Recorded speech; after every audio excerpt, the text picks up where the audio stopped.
lo que hemos estado como aprendiendo todo. ¿Cuántos sábados ya mandé? Sí. ¿8? ¿5? Uy, Dios mío, todavía falta.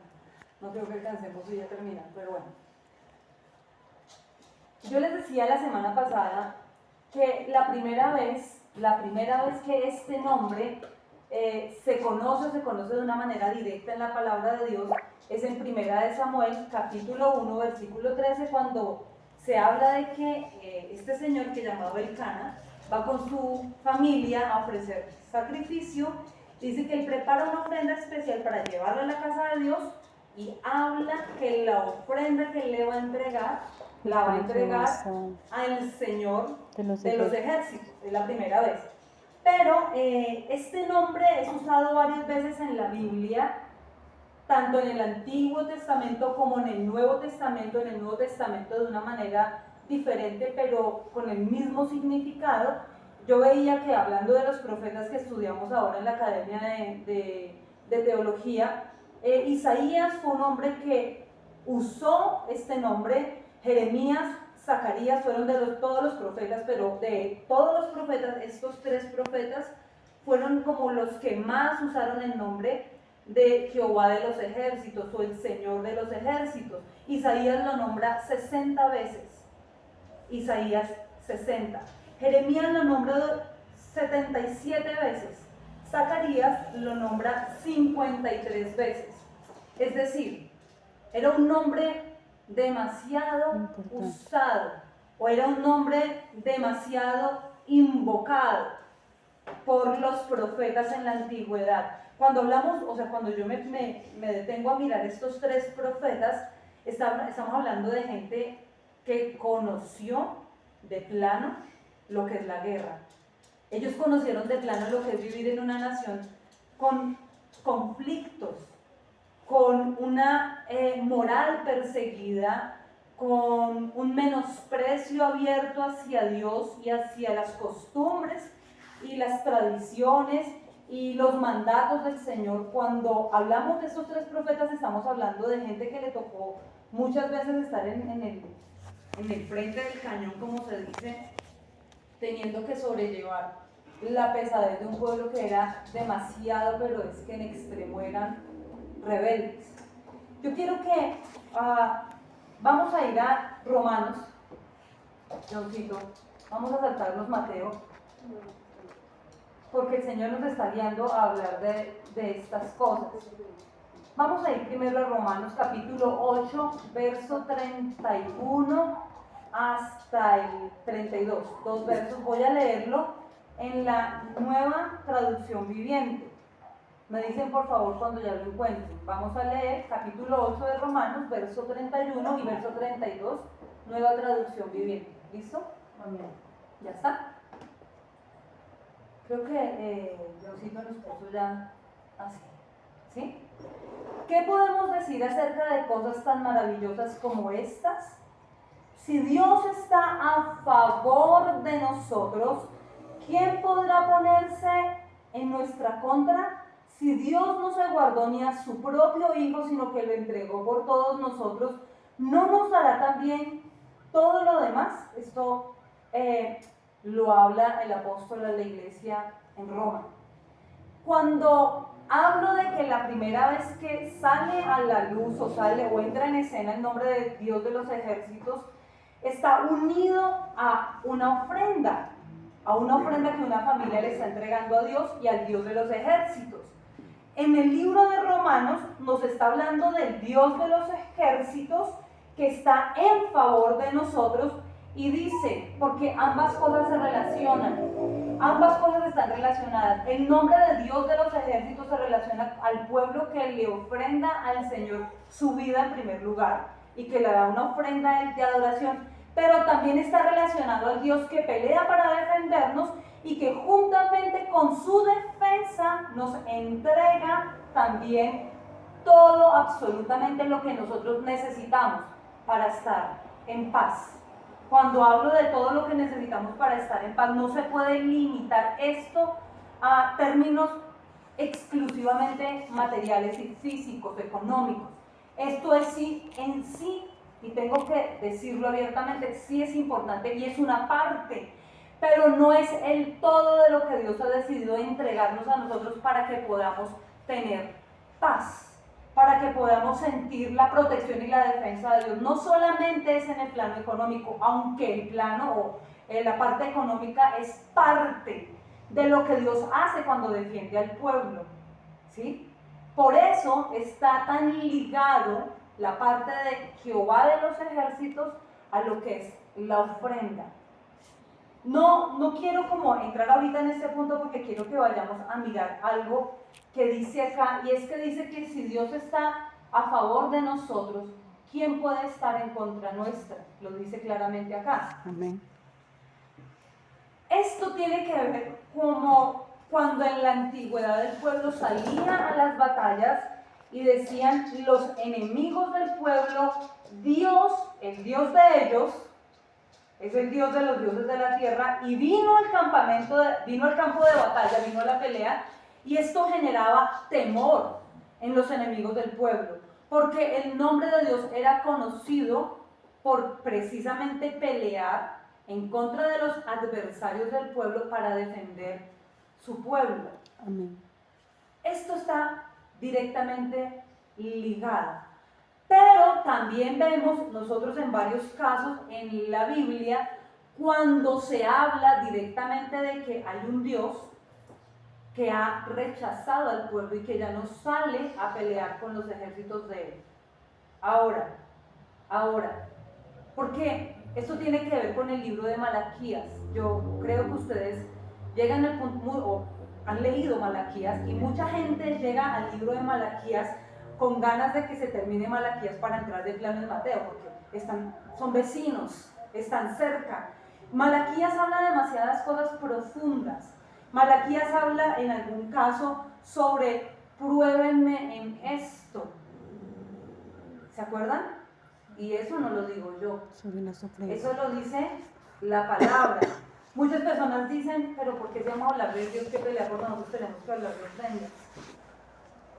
Yo no planeé que ambos términos estuvieran ligados o que ambas cosas tuvieran una que ver con la otra. O sea, no es mi plan, pero sí entiendo que es el plan de Dios. Sí lo entiendo así. Ustedes saben que a mí no me gusta. Y bueno, los que me conocen a mí de tantos años saben que a mí no me gusta estar hablando, ni mi tema favorito son las ofrendas, ni los diezmos, ni... Ustedes saben que no. Es más que yo estoy incluso en contra de aquellos predicadores que dicen, si tú quieres un milagro, pacta por tu milagro. Trae una semilla y pacta tu milagro. Eso es, en cierta manera, en cierta forma, antibíblico. Eso no tiene nada que ver, no es la esencia de nuestro ministerio. Pero cuando tengo que hablar de Jehová de los ejércitos, no puedo saltarme esta parte que está en el libro de Malaquías, donde habla justamente de Jehová de los ejércitos, íntimamente ligado a la parte que tiene que ver con las ofrendas y con los diezmos. Es algo que nosotros no podemos hacer a un lado. Porque si queremos entrar a conocer al Dios que pelea por nosotros y a Jehová de los ejércitos, es necesario que también aprendamos cómo funciona todo esto, cómo es que entra en escena este nombre y este atributo de Dios. Pero antes de ir ahí, que quizás lo dejemos para la otra semana, quiero que miremos qué cosas hacen, y pareciera contradictorio, pero ustedes van a entender conmigo que no es así. ¿Qué cosas hacen que el Señor rechace a un pueblo y que no salga cuando nosotros estamos metidos en medio de un conflicto, estamos en medio de una batalla, estamos en medio de una pelea, estamos en medio de una guerra espiritual total? Todo el tiempo estamos involucrados en una guerra. El asunto aquí es que muchas veces en medio del conflicto el Señor no está con nosotros o en nuestro ejército peleando a favor nuestro. Acabamos de leer algo en el libro de Romanos, nos remitimos al Nuevo Testamento. Dice, si Dios está con nosotros o si Él está por nosotros, ¿quién puede estar en contra nuestra? Pero luego añade más, nos entregó a Cristo, también con Cristo nos entrega absolutamente todo lo demás, todo lo que necesitamos. Vamos a mirar un caso. Quiero que veamos la vida del rey Saúl, que creo, por la palabra, es el primer rey que tiene el pueblo de la nación de Israel, ¿cierto? Es el primer rey que tiene Israel. Quiero que ustedes miren conmigo el capítulo 13 en el versículo 11, por favor. Capítulo 13, versículo 11. Me dicen, por favor, y el hermano ya lo tiene acá. ¿Ya? ¿No? ¿Ya está? ¿Sí me das agua? Sí. Vamos a ir al libro de Samuel, primer libro. Vamos a ir al capítulo 13, versículo 11. Voy a estar en la Nueva Traducción Viviente. Dice, pero Samuel preguntó, Samuel el profeta, ¿qué has hecho, Saúl? Y él le contesta, vi que mis hombres me abandonaban y que tú no llegabas cuando prometiste y que los filisteos ya están en Micmas listos para la batalla. ¿Vamos? ¿Vamos acá? ¿Sí? ¿Qué sucede acá? Porque es que hay una cantidad de cosas que uno dice, Dios mío, ayúdame. ¿Qué has hecho?, le pregunta el profeta al rey. ¿Tú qué hiciste? Dice, vi que mis hombres me estaban abandonando. Y como vi que me estaban abandonando, me lancé a ofrecer un sacrificio porque tú no llegabas en el momento que habías prometido. ¿Sí? ¿Cuántos saben que Dios ha declarado una promesa sobre su vida? Amén.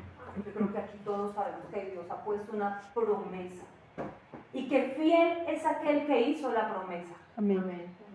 El asunto aquí, el asunto que ocurre en este punto es que aún sabiendo que había una promesa sobre él decide actuar en temor al abandono.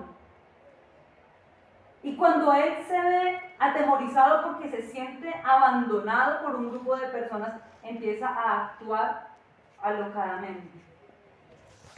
¿Qué tiene que ver esto con nosotros? Dios ha depositado una promesa en nuestra vida. Muchas veces nosotros pasamos por puntos de abandono, de traición, de menosprecio, de persecución, de heridas, de golpes, de maltratos. Todos, creo, hemos pasado por ahí. El problema es que cuando una persona tiene miedo a ser abandonado y no tiene su autoestima, y van a decir, esto tiene que ver con el humanismo o el super yo o el yo, no. Discúlpeme, doctora. Doctor también allá. No me estoy metiendo en ese campo. Esto no tiene nada que ver con humanismo porque por la palabra les voy a decir. Cuando una persona dice amarás a tu prójimo, ¿cómo? A ti mismo. Yo no puedo amar a nadie si no me amo, porque finalmente yo le entrego a los demás de lo que yo tengo. El problema con Saúl era que era un hombre que no se amaba a sí mismo. El problema con Saúl era que era un hombre demasiado inseguro. El tipo era demasiado inseguro. Miren ustedes, si pueden adelantarse un poquito en el capítulo 15, en el verso 17, lo que dice acá. Capítulo 15, verso 17 de la Nueva Traducción Viviente dice, y Samuel le dijo, aunque te tengas en poca estima. ¿Ustedes lo están leyendo conmigo o solamente yo lo leo? Aunque te tengas en poca estima, ¿acaso no eres el líder de las tribus de Israel? El Señor te ungió como rey de Israel. La promesa de Dios era un sí y un amén sellado sobre la vida del rey. El asunto es que el rey, aunque tenía una promesa de parte de Dios, aunque la promesa había sido declarada y entregada a él por su inseguridad no abrazó la promesa. Yo les dije a ustedes hace algún tiempo, tal vez años, no recuerdo, pero les decía algo que el Señor me enseñó, a mí me ministró. Fe es igual a obediencia. El que obedece a Dios es porque le cree a Él, el que confía en Él. Por eso es tanto así que cuando Dios dice, conságrame a mí tus hijos, conságrame a mí tu familia, conságrame a mí tu trabajo, conságrame a mí tus recursos, Solamente el que obedece a Dios en lo que Dios ha pedido que las personas o que todos nosotros hagamos, solamente el que demuestra obediencia está demostrando que tiene fe. Solamente el que obedece dice: yo tengo fe, porque tengo la fe tan suficiente para decir, en el caso de los diezmos, entrego mi 10% para que, como les decía, el 90% quede concretado por la bendición de Dios. Mejor me es a mí tener un 90% bendecido por Dios que un 100% en la desobediencia y sin bendición. Amén. Ustedes saben que aquí no estamos detrás del diezmo de nadie ni de la ofrenda de nadie. Lo hemos hablado muchas veces. La honra bendice al que la recibe, sí, pero la honra es para el que la da. Aquí todos diezmamos, aquí todos ofrendamos, aquí todos damos. Es más, el ministerio es sin ánimo de lucro y la pastora del ministerio no vive del ministerio. Eso debe quedar claro, aunque hay el derecho legal para hacerlo en el caso de que se pudiera hacer. Pero no es el caso de nosotros, no es nuestro caso. Ahora, a lo que yo voy con este principio, porque esto me ha llegado tanto al corazón a entender esta palabra, el nombre de Dios, de una manera diferente, o este nombre específicamente, es que cuando una persona le cree a Dios, tiene la fe suficiente, es capaz de obedecer a lo que Dios le está pidiendo que haga. Para empezar, porque más que el dinero, que es propio de esta tierra y se va a quedar aquí, y si se queda acá, dice la palabra que el Señor sembró eternidad en nuestro corazón. El Señor está interesado es en nuestro corazón, porque esto es lo que vamos a llevar a la eternidad, no es el dinero.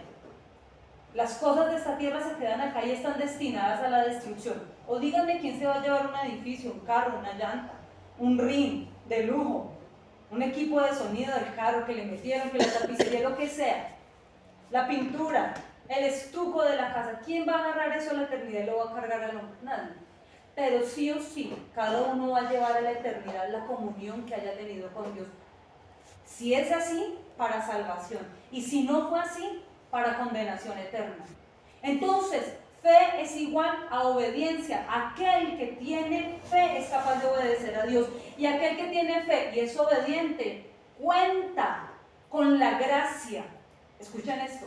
Cuenta con la gracia de tener un corazón sano, de tener autoestima. Esto no está mal, tener autoestima no está mal. Se nos predicó por mucho tiempo de que no deberíamos tener autoestima. Es más, criticaban a los cristianos que hablan de amor propio, lo criticaron en muchas iglesias. Es más, al día de hoy, muchos critican que se hable de tener amor propio. Muchos. No, porque usted tiene que amar primero al prójimo, tiene su prioridad de la gente. No, porque cuando tú empiezas a agradar a todo el mundo, te vas a dar cuenta que al que estás desagradando es al Señor. Tú no puedes caer en el error que cayó Saúl, de pretender agradar a las personas desagradando a Dios. Es mejor ser amigo de Dios, así seamos enemigos del mundo, que ser amigos del mundo y resultar siendo enemigos de Dios. Es mejor, es lo que nos conviene, porque estaríamos siendo amigos del Eterno, del Todopoderoso, del dueño de absolutamente todo, incluida nuestra existencia. Entonces, Saúl comete un error y acá vemos que él es rechazado por el Señor. Saúl tuvo que vivir de frente lo que es el rechazo de Dios. Y acá leíamos en Romanos, si Dios está con nosotros, ¿quién nos puede hacer frente? El caso de Saúl es que Dios decide darle la espalda a Saúl como rey de Israel. Quiero que ustedes miren ahí en la palabra de Dios. Eso está, bueno, en el capítulo 13, verso 13. Quiero que alguno me ayude leyendo el versículo 13 del capítulo 13 y por favor la Nueva Traducción Viviente, si lo pueden leer. ¿El mismo libro, pastora? Sí.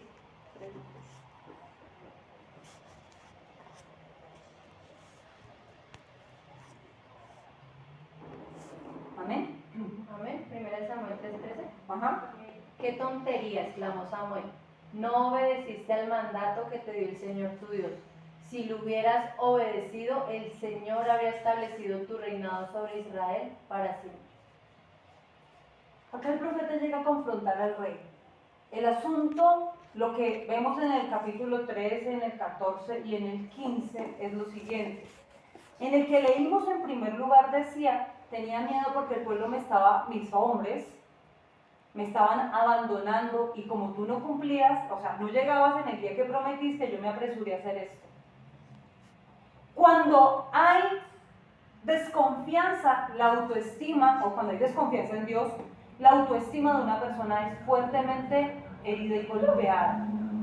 ¿Qué pasa? Cuando una persona tiene un problema de autoestima o su identidad, la identidad como hijo, como siervo de Dios, no ha sido afirmada, la persona empieza a hacer justamente lo que el profeta dijo, tonterías. Se apresuró a ofrecer porque no llegaba a la promesa. Hay una promesa y dice que Dios hizo todo hermoso en su tiempo. No es fuera del tiempo de Dios, es en el tiempo de Dios que las cosas suceden y son hermosas. Amén. El problema aquí con este rey es que él quiso apresurar el tiempo porque tuvo miedo al abandono. Esto es un problema serio. Muchas personas sienten miedo tal vez al abandono, al rechazo, a no ser como todo el mundo es, a no pensar como todo el mundo piensa, a no actuar como todo el mundo actúa, y por causa de poner por encima a las personas y no poner en el lugar que le corresponde a Dios, el mismo Señor viene a reprender a las personas. Decía acá en la palabra que el Señor a él lo había rechazado. Dice, en el capítulo 15 quiero que hablemos de otra cosa que ocurrió con respecto a este rey, en el versículo 3.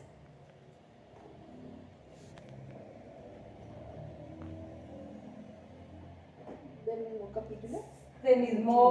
Del mismo libro. Capítulo 15, verso 3 dice, ve ahora y destruye por completo a toda la nación amalecita, hombres, mujeres, niños, recién nacidos, ganado, ovejas, cabras, camellos, lo que sea. Lo manda el Señor y le da una orden. Es que el asunto de Saúl no solamente era la desobediencia, el asunto de Saúl era que tenía poca estima. Por causa de la misma desobediencia, su identidad fue completamente distorsionada. Cuando nosotros caemos en desobediencia y deshonra a Dios, nuestra identidad como hijos se distorsiona por completo. Uno, él empezó a hacer algo que a él no le correspondía hacer, que era ofrecer un sacrificio, cuando el que tenía que ofrecer el sacrificio era el profeta. Profeta ofrece sacrificio, rey gobierna. Eran dos roles totalmente diferentes. Cuando una persona cae en desconfianza a la promesa de Dios, su identidad se distorsiona y empieza a actuar de manera absurda, deshonrando el nombre de Dios y atrayendo sobre su vida la reprensión. Dice, acá el Señor le da una orden y le dice, necesito que vayas y destruyas. Ya había fallado en cuanto a los filisteos porque tuvo miedo y ofreció el sacrificio antes de que llegara el profeta. Y el Señor dice, bueno, ok. Luego van a otra pelea y le dice, necesito que destruyas a los amalecitas. Y acá ustedes acaban de leer, es cruda la realidad, tienen que destruir mujeres, niños, bebés, a unos recién nacidos. Todo lo que estaba destinado por Dios para ser dado de baja, era el mandato de Dios. Y decide este hombre hacer todo lo contrario. Ustedes saben la historia. Dice, llega el profeta y dice, ¿qué es lo que yo estoy escuchando? Ese bramido. Y dice que empieza a escuchar el balido de las ovejas y todo el mundo como en una especie de celebración. Y le dice, él llega al campamento y le dice a los hombres que están con el rey, ¿dónde está el rey? Es la pregunta, ¿y dónde está el rey? Ah, profeta, es que el rey acaba de ir a tal lugar, está acá, sí, muy cerca. Se fue a hacerse un monumento en conmemoración suya. Eso era lo que estaba haciendo el rey. El Señor le había entregado una victoria en medio de la pelea. El Señor sí estaba peleando en favor del pueblo y del rey. Pero el rey era un hombre demasiado desobediente. Que el Señor no se encuentre con hijos desobedientes en nosotros. Que no seamos hijos desobedientes. que todas aquellas cosas que Dios nos dijo, esto no va contigo, esto no entra contigo, esto no es parte de tu bendición, tienes que darle de baja, que nosotros tengamos la capacidad y la obediencia para darle de baja lo que Dios ha pedido que le demos de baja. Que no caminemos en baja autoestima, que no caminemos con una identidad distorsionada, que por miedo al abandono, que por miedo al que dirán, que por miedo a lo que piensen, que por miedo a lo que sientan hacia mí, yo empiece a actuar con un rol que no es el que a mí me corresponde. Cada uno tiene un rol, cada uno tiene un llamado. Es más, cada uno está peleando una batalla diferente, en diferentes ámbitos, estamos peleando contra cosas diferentes. Todos estamos en medio del conflicto, aunque todos estamos peleando en determinadas áreas diferentes, cada uno en su área. Eso no nos da derecho a nosotros a poner por encima del mandato de Dios, de la obediencia a Dios, de nuestra identidad como hijos, como siervos de Dios, lo que la demás gente quiera hacer. ¿Y por qué hizo? No, porque yo no quería que se fuera. No, porque es que resulta que si yo no hacía esto, de pronto esa persona iba a incurrir en esto otro. No, tenía que ocuparle el tiempo. Y ahí es cuando la gente, lo que yo les decía en alguna ocasión, no solamente es dependiente el que es dependiente de determinada situación o determinada adicción, sino el que quiere a toda hora cobijar y sobreproteger al que es dependiente, se vuelve dependiente del dependiente. ¿Sí me explico? No solamente el que tiene la adicción, suena como gracioso, pero no es solo el que tiene la adicción y se mueve de acuerdo a la adicción, sino el que está pendiente del que tiene la adicción y quiere como cobijarlo, como que no caiga en eso, como que no falle, como que no se extravíe, como que... Entonces ya no solamente es dependiente el que es esclavo de determinada adicción, sino aquel que trata de retener en sus fuerzas al dependiente, se vuelve dependiente del dependiente. Hay una cadena de esclavitud. Algo así es lo que pasa con Saúl en este punto, donde él se encuentra moviéndose bajo el temor. Miren, nunca se pueden tomar decisiones por el miedo. Tenía miedo que mis hombres me abandonaran. Bueno, y si te abandonan, que te abandonen. Desde que el Señor a nosotros no nos abandone, se puede ir el que quiera. De nuestra vida se puede ir el que sea. Nadie es indispensable. Nadie. El único indispensable es el Señor. Ah, es que si no, entonces terminemos. Pues terminemos. Ah, entonces, no, pues vete. Entonces, no, pues lo siento, si quieres irte, pues ahí está la puerta, no puedo hacer nada. A mí me lo han dicho personas. Entonces, si en esta iglesia no me permiten hacer esto y aquello, me voy. Ahí está la puerta. Dios no me mandó a mí a retener ni a obligarme a pararme en la puerta para que la gente no salga. Si alguien quiere irse, puede irse. Es que no es así.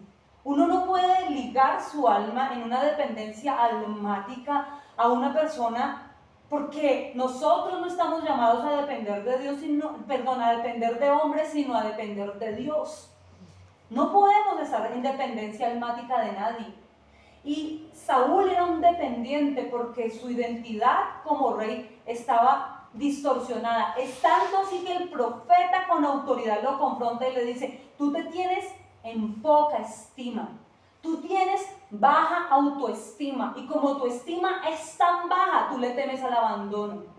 Es tan sencillo como que tu amor propio está distorsionado, tu identidad como rey, tú eras el líder de Israel, Dios te ungió para ser líder, Dios te ungió para reinar, Dios te ungió para gobernar. Tu rol era un rol demasiado importante en el reino espiritual, como hijo, como siervo, como heredero. Este es tu rol. Pero como tú caes en un desequilibrio y caes en el temor, empiezas a actuar en tonterías, haces bobadas, cometes errores. Y empezó a cometer error tras error. Entonces el primer error, que el pueblo no se vaya, ofrendo antes de que, como no se cumple la promesa, como le pasó a Abraham y a Sara, como el tiempo del cumplimiento no, entonces acá está Agar para que salga un Ismael. Eso es un problema. Luego, después de esto, van a la campaña contra los amalequitas o amalecitas, y me parece impactante porque el nombre de Amalek tiene un significado muy fuerte en el hebreo original. Amalek para empezar es, ¿señor? Amalek para empezar es descendiente de Esaú. Es nieto de Esaú. Es de la descendencia de Esaú. Esaú es parentela de Esaú. ¿Ah? ¿Se acuerdan de Esaú? Esaú vendió la primogenitura. Esaú era un rebelde. Cuando vio que la mamá y el papá le desagradaban ciertas cosas, pues de rebeldía más las hacía. Les disgusta que yo haga, les mato el punto. Hay gente que es así. Y doble vez. Como les molesta que yo sea, entonces, sí, y se la pasan en un juego. Mire, una persona cuando llegue a su vida y sea irritante, no irritable, irritante, cuando alguien se les acerque a ustedes para provocarlos porque sabe y descubre que a ustedes algo les molesta, les incomoda, o les hiere, les duele, cualquier cosa, y esa persona llega a matar ese punto, esa persona está operando bajo el espíritu de Esaú, de provocación, de irritarte, de sacarte, de molestarte, de herirte, de incomodarte. Esa persona propiamente tiene la esencia del espíritu de Esaú. Ahora, Amalek desciende de Esaú. Esaú era un pueblo que cada vez que veía que el pueblo de Israel iba a la batalla y estaban huyendo porque les estaban ganando los enemigos, ¿saben qué hacía Esaú? Mataba a los que estaban huyendo. Israel peleaba, les estaban ganando los enemigos. Los poquitos sobrevivientes iban corriendo y Esaú los entregaba, los atacaba, los mataba, los despojaba. Y Dios tenía un celo tan grande contra Esaú, porque ese es el espíritu de Esaú. Amalek tiene algo muy parecido a Esaú, pues es su descendiente. Pero Amalek, aparte de ser un pueblo que se traduce como pueblo peleador, belicoso, rebelde, también tiene otro significado y es el que lame, el que lisonjea. Es increíble que esas dos naturalezas están en el espíritu de Amalek. Cuando hablo del pueblo, estudiando la parte espiritual, es la esencia de ese espíritu. Ahora, quiero que ustedes digan, pero ¿por qué el Señor mandó a Saúl a acabar con los bebés, con los ancianos? Vamos a ir a Deuteronomio y vamos a entender el por qué Dios está mandando que ocurra todo esto. Deuteronomio capítulo 25, verso 17 y 19.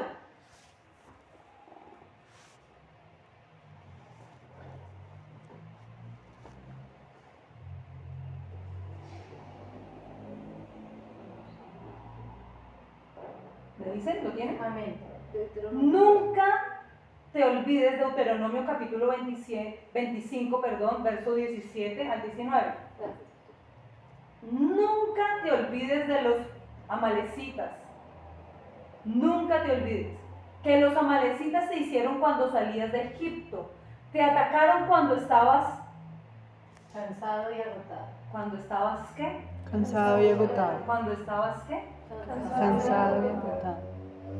E hirieron de muerte ¿a quiénes? A los más A los fuertes. débiles. Los más débiles. Ay, vamos a volverlo a leer porque esto es el trasfondo de toda la situación acá. Nunca te olvides de lo que los amalecitas te hicieron cuando salías de Egipto. Te atacaron cuando estabas cansado y agotado e hirieron de muerte a los más débiles que se habían quedado atrás. No tuvieron temor de Dios. En otra versión dice, no tuvieron consideración contigo. Por lo tanto, cuando el Señor tu Dios te haya dado descanso de todos tus enemigos en la tierra que te da como preciada posesión, destruirás, ¿qué dice? Destruirás A los amalecitas y borrarás su memoria de la faz de la tierra. No lo olvides nunca. Wow. Esto es increíble. Dios no se olvida. Dios no se olvida. Nosotros nos olvidamos de la gente que muchas veces nos hace zancadilla, nos hiere, nos daña, nos lastima. Nosotros decimos, Dios no se olvida. Hay cosas que el Señor las tiene ahí. Es como decir, Dios tiene tus lágrimas en su redoma. O sea, Él no se olvida de tu dolor. Él no se olvida. Si tú eres su hijo y Él es tu Dios, Amén. si tú eres su hijo y el Señor es tu Dios, el Señor es el que pelea por ti. Deja que Él pelee. Deja que Él pelee. ¿Cómo Dios pelea por nosotros? Marchando en nuestro ejército, abanderado en nuestro ejército, peleando contra aquellas cosas que han querido venir a dañarnos y a destruirnos. Este espíritu de Amalek no ataca a la gente que está en Egipto. Ustedes dirán, pero es que yo empecé, justo vengo a la iglesia, he querido conocer a Dios, es más, me compré una Biblia para leerla, es más, invertí en una Biblia de estudio, me metí a la academia de teología, voy a los días de intercesión, he estado en los ayunos, quiero ser parte de los que edifican la iglesia, es más, yo ayudé a pintar el templo, es más, yo ayudé a decorar la casa, es más, mi ofrenda la di para que la casa estuviera linda, yo ofrendé, yo sembré, yo hice, yo sirvo, acá está mi corazón. ¿Y por qué pasan estas cosas? Porque el espíritu de Amalek no ataca a aquel que todavía vive en Egipto. Ese espíritu no se levanta contra los que están en el mundo. Egipto tipifica al mundo, el mundo con todas las prácticas que el mundo tiene, que antes teníamos. Antes, tiempo pasado. Se supone que eso ya quedó atrás, ¿verdad? ¿Cierto que sí? ¿Cierto que de Egipto nos llamó el Señor para la tierra prometida? Se supone que lo que hacíamos mal antes ya quedó atrás, o sea, eso ya tiene que quedar atrás, queridos. Entonces, cuando Dios dice, vas a salir de Egipto en lugar de las malas prácticas, de las malas costumbres, de la inmoralidad, de la borrachera, del desorden, del desjuicio, de todos los vacíos y prácticas propias de Egipto, cuando el Señor te dice, tú sales de allí porque te llevo a una tierra de bendición, dice una tierra que es preciada posesión acá. Cuando el Señor te dice, te llevo desde allí Egipto hasta tu tierra de bendición, tu tierra deseable, el lugar que todos anhelamos, es justamente en este punto cuando Amalek se levanta para atacar. No ataca a los que están en Egipto, ataca a los que están caminando. Esto me habla de que Amalek ataca a los que decidieron avanzar. Amalek ataca a aquellos hombres y mujeres que están avanzando, que tienen un llamado, que dijeron, voy a empezar a servirle a Dios. ¿Desde dónde? Desde la alabanza. ¿Desde dónde? Desde las danzas. ¿Desde dónde? Desde las predicaciones con los jóvenes. ¿Desde dónde? Desde las predicaciones a las mujeres que han sido lastimadas y heridas. ¿Desde dónde? En una célula, en un hogar. ¿Desde dónde? Desde las intercesiones. ¿Desde dónde? Limpiando los baños. O sea, cualquier tipo de servicio que estamos dando. Él no ataca a aquellos que están en estado de quietud. Él no ataca a los que se quedaron quietos. No, esos están por allá durmiendo, haciendo la vuelta a canela, haciendo malabares por allá, en los semáforos, no sé, en otro lugar. Acá no están. Él ataca a las personas que han decidido servirle a Él, que tienen un llamado, que tienen una conciencia de los dones, del llamado. Él ataca a este espíritu, ataca a aquel que le dice al Señor, tu voz será voz de profeta. Tu voz, tu boca la voy a usar para bendecir a otros. Tu vida va a ser luz, va a ser bendición. Te quiero usar aquí, te quiero levantar en esto, te quiero llevar, te quiero prosperar. Tu casa será casa de bendición. Él no ataca al que se quedó quieto, él ataca al que creyó en la palabra y quiere dar pasos. Y está tratando de avanzar hacia la tierra prometida. Ataca a los que están en avanzada, pero también ataca a los que están cansados. Decía ahí, cuando estabas cansado y agotado. Ataca a las personas cuando están cansadas, por eso es bueno descansar. Por eso es bueno llevarle mis cargas al Señor, por eso es bueno tener días de descanso. Por eso es bueno tener días de reposo. La palabra de nosotros nos dice, el Señor duró 6 días y el séptimo descansó. Es bueno tener tiempos de reposo. Es excelente tener tiempos de descanso. Es necesario tener un tiempo para uno desahogarse, para conectarse con la naturaleza, con el Creador. Es necesario que ocurra todo esto.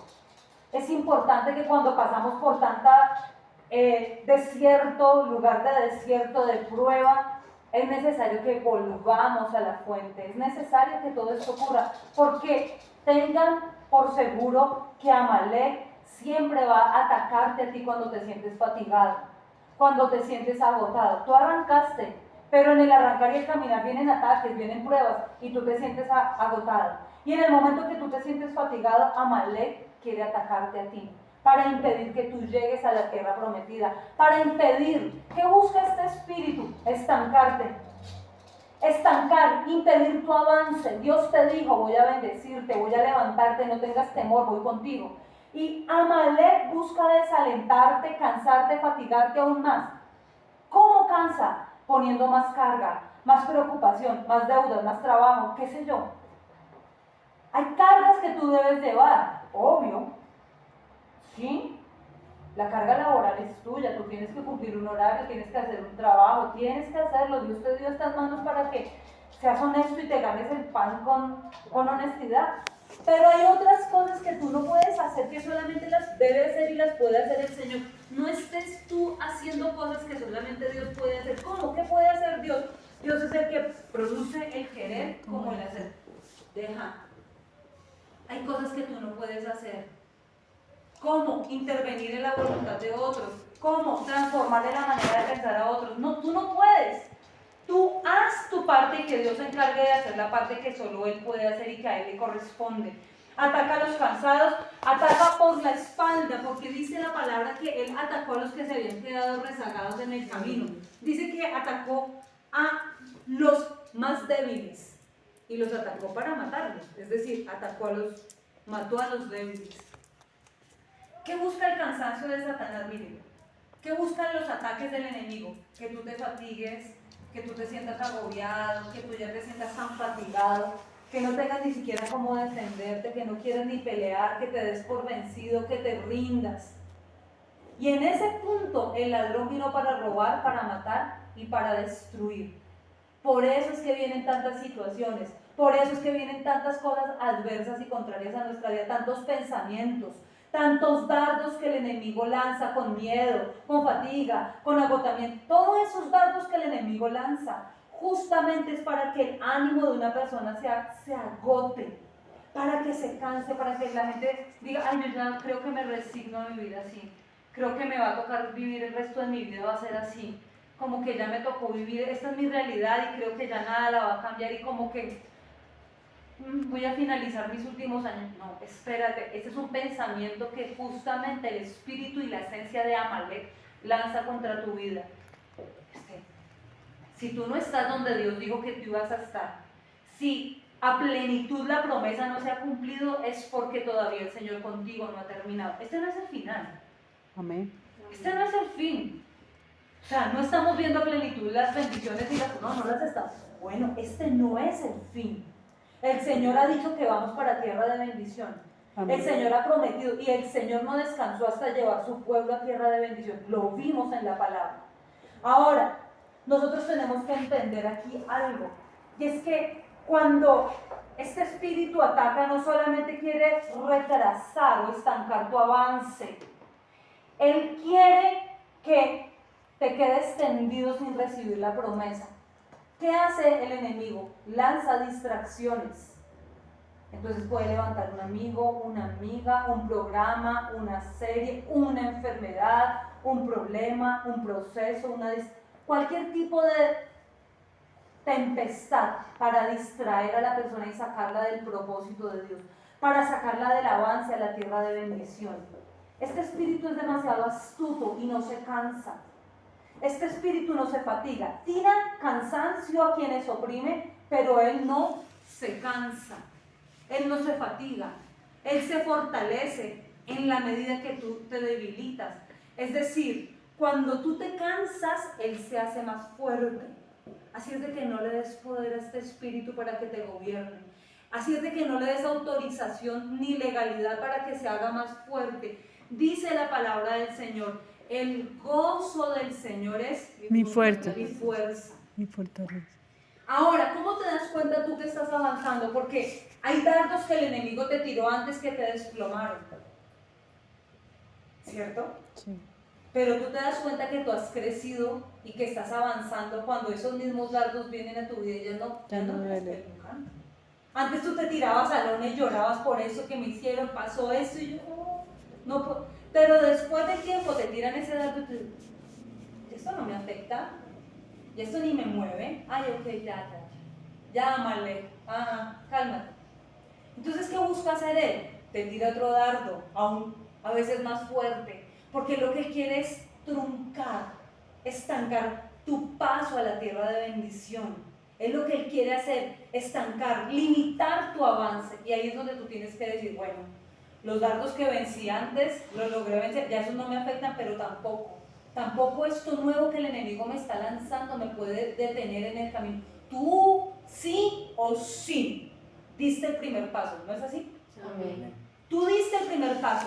¿Para qué? Para entregarle tu vida a Dios. ¿Para qué? Para dejar por completo atrás a Egipto. ¿Para qué? Para caminar hacia la tierra de abundancia y de bendición que Dios te prometió. ¿Para qué? Para ser un hijo de honra en las manos de Dios. ¿Para qué? No solamente un hijo, un siervo de Dios. Porque decidiste servir, porque decidiste adorar, porque decidiste entregarle tu vida a Él. Tú estás ahí. Y el enemigo ve que hay un avance. Me encantaba lo que decía Maribel la vez pasada. Solamente los pámpanos que tienen fruto y que están dando fruto son los que son podados. Uno muchas veces siente podado, oiga, me siento como más flaquito, en lo espiritual, allá como atacado, como que, uy, oiga, me siento como podado, o sea, como que me están echando tijera por todo lado, como que, espera, las ramas antes me daban más calor, yo tenía como más ramas, yo me miré hace un mes, 2 meses, así, miro ciertas imágenes de antes y yo digo, estábamos como más gorditos, había como más ramitas, ¿cierto? Había más ramas, teníamos más calor, o sea, ¿qué pasa? Y siente uno como que por todos, pero también por ahí, por acá, porque muchas veces cuando tú le dices al Señor, Señor, quita de mi vida lo que no me sirve, Señor, quita de mi vida y llévate mis enemigos lejos, el Señor te responde. Y muchas veces lo primero que tú ves es que los que tú creías amigos empiezan a darte la espalda y se van de tu vida. ¿Pero qué pasó? ¿Pero por qué se fue? ¿Pero qué pasó? Señor, si te pedí que me quitaras los enemigos, que los alejaras y te los llevaras. Ok, ya entiendo, comprendo, entiendo. ¿Ves cómo funciona? Me siento podado, siento que me están dando tijera por todos lados, siento que el Señor te está demostrando a ti que sobre tu vida sí o sí hay un avance. Hay una tierra de bendición, que por eso es que ha venido toda la poda, toda esa limpieza. ¿Que te da más frío ahora? Sí, pero déjame decirte que el frío solamente es una estación, porque después de que cumplas con el proceso vas a volver a estar frondoso, Amén. vas a volver a estar en bendición, vas a volverte a ver en victoria, vas a volver, y vas a entender, vas a volver tu mirada a Dios y vas a entender que todo aquello por lo cual tú pasaste era de bendición, para que la plenitud y la gloria de Dios se hicieran una realidad sobre tu vida. Eso es lo que pasa. Ahora, el Señor dice que rechazó, vamos a terminar con este, 1 Samuel 15, 26. 1 Samuel 15, ubíquense en el 15, perdón, vamos a leer primero el 11, ya con estos 2 versículos terminamos. 15, 11. Sí. Lamento haber hecho a Saúl rey porque no me ha sido leal y se ha negado a obedecer mi mandato. Al oírlo, Samuel se conmovió tanto que clamó el Señor durante toda la noche. Dice el Señor, lamento haber hecho a Saúl rey. Miren, yo no sé si ustedes pueden entender esto también conmigo. El Señor está diciendo, lamento haber hecho a Saúl mi pueblo, mi hijo, mi heredad. El Señor sobre lo que se está lamentando en la vida de Saúl es haberlo puesto a él como rey. El Señor es lo que siente.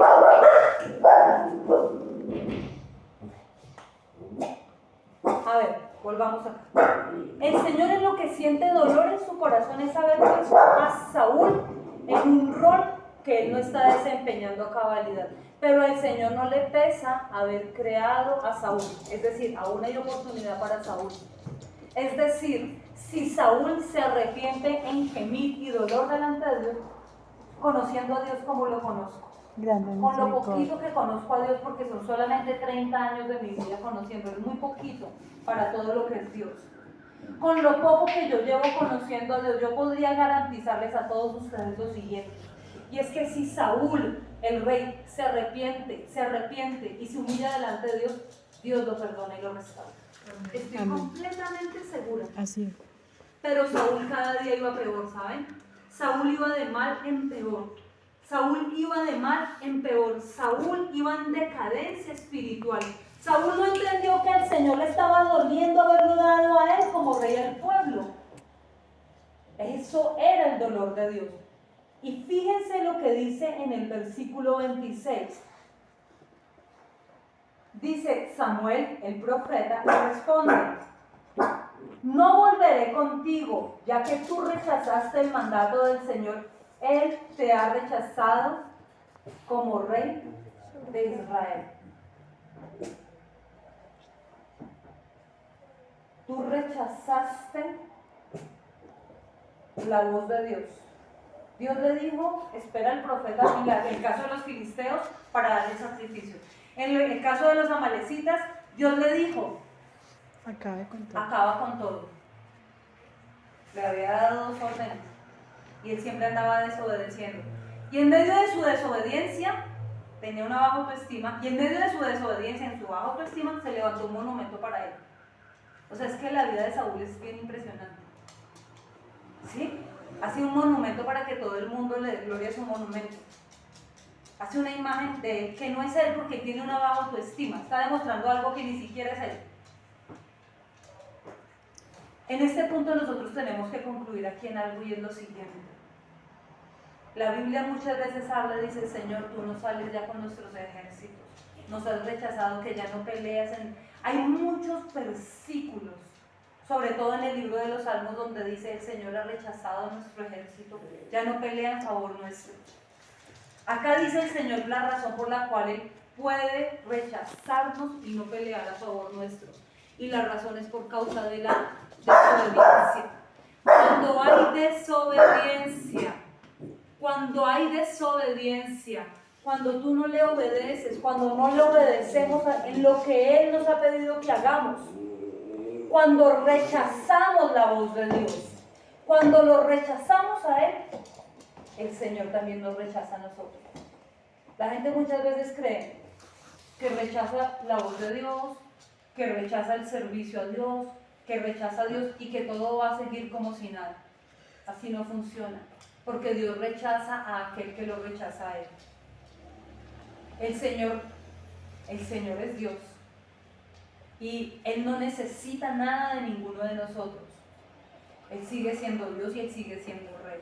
Y aquel que abiertamente le rechaza a Él, el Señor también lo rechaza. Es más, hay puntos tan graves en que la gente se pone en contra de Dios, que dice que el Señor los entrega a una mente reprobada. No sé, es tan complicado, es fuerte. O sea, ¿de qué le sirve a Él? ¿De qué le sirve a Él que los hombres no lo abandonen si ya Dios lo abandona a Él? ¿De qué le sirve a Él tener el favor de un pueblo, de un ejército? ¿De qué le sirve a Él tener una persona al lado suyo? ¿De qué sirve eso? ¿De qué sirve? Si eso implica que yo me gane el rechazo de Dios. Dice la Biblia: vana es la ayuda del hombre. Vana es la ayuda del hombre, pero con Dios nosotros haremos proezas. Amén. Amén. Vana es. Saúl había cambiado los valores, había cambiado los principios. Él decidió congraciarse con la gente. Él prefirió que no lo abandonaran las personas. Él prefirió ser amigo de determinadas personas. Él prefirió perdonar de Amalek, lo mejor de los rebaños, cuando Dios dijo ni siquiera los rebaños. Él le perdonó la vida al rey de Amalek y todo lo justificaba. Pero él no se daba cuenta que cada decisión que él tomaba en contra de la voluntad de Dios hacía que Dios lo rechazara a él. Él rechazó primero a Dios. Ustedes miren y lo van a leer en esos capítulos y se van a dar cuenta. Rechazó primero el rey a Dios. No fue lo contrario. No rechazó Dios al rey. fue el rey el que decidió en primer lugar rechazar la voz de Dios. Y por eso Dios lo rechazó a él. No fue lo contrario. Porque mucha gente dice, no, es que Dios es malo, es que Dios, si Dios existiera. No, hay gente a la cual Dios rechaza. Hay personas que viven y no se han dado cuenta que han sido rechazadas por Dios. Y simplemente han sido, y viven, y respiran, y comen, y hacen. Y no se han dado cuenta ni se han dado por enterados de que Dios los ha rechazado a ellos porque ellos han rechazado la voluntad de Dios sobre sus vidas. Esto es delicado porque el final de la vida de Saúl es demasiado triste. Si ustedes se ponen a estudiar, uno tiene que aprender. La verdad, la palabra de Dios es para que aprendamos. Cuando yo miro cómo termina la vida de Saúl, una persona que era tan apuesto, físicamente era un hombre muy simpático, físicamente fuerte, joven, era una persona todavía joven, con mucha vida por delante, y su vida fue truncada y terminó de la peor forma, humillado, terminó pésimo. Fue una vergüenza la manera como terminó la vida de él. Alguien que hubiera podido terminar su vida en gloria, en honra, terminó mal. Su vida se despedazó, se destruyó. No solamente su vida, dañó toda su familia. Destruyó su familia, se autodestruyó y destruyó lo que Dios le había entregado a él para que él cuidara y protegiera. Él destruyó todo a su paso. Terminó mal. Y justamente él termina mal porque él decide rechazar la voz de Dios. Nosotros decidimos, o estamos en amistad con lo que Dios quiere que no seamos amigos y nos volvemos enemigos de Dios, o obedecemos a Dios y contamos con el favor de Dios en nuestras vidas. No hay un punto intermedio. No puedes tú andar llenándole la medida a las personas y a la vez agradar a Dios. No existe eso.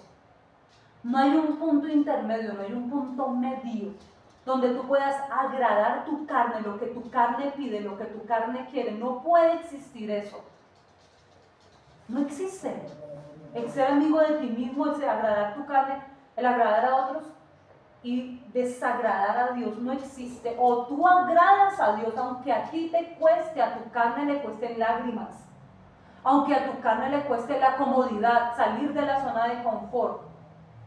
Tú decides, o eres amigo de ti mismo, de tu carne, de la gente que practica y vive para la carne y para Egipto, o decides obedecer a Dios. No hay.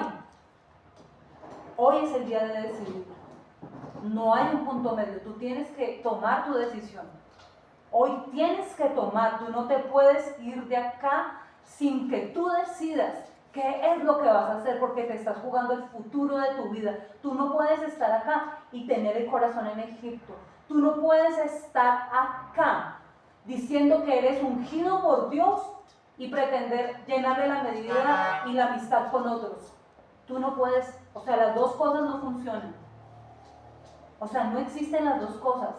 O caminas con Dios y lo obedeces a Él, o simplemente estás en abierta rebeldía. Y la rebeldía, dice la Biblia, es igual que la brujería y la hechicería. O sea, cada uno decide. Yo tomo mi decisión. Yo no puedo decidir por usted, yo decido por mí.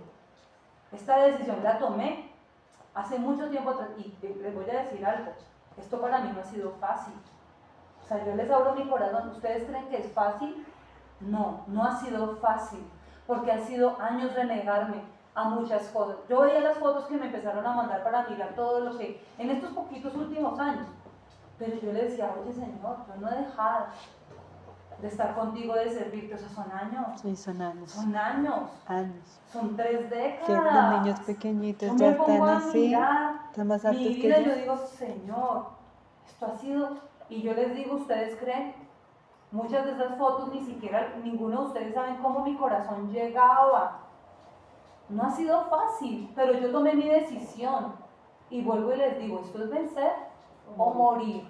Yo acá ya no tengo punto de retorno. Mi vida no está en otro lugar sino en Dios. O sea, ya para mí ya no hay otra cosa, ya no lo hay.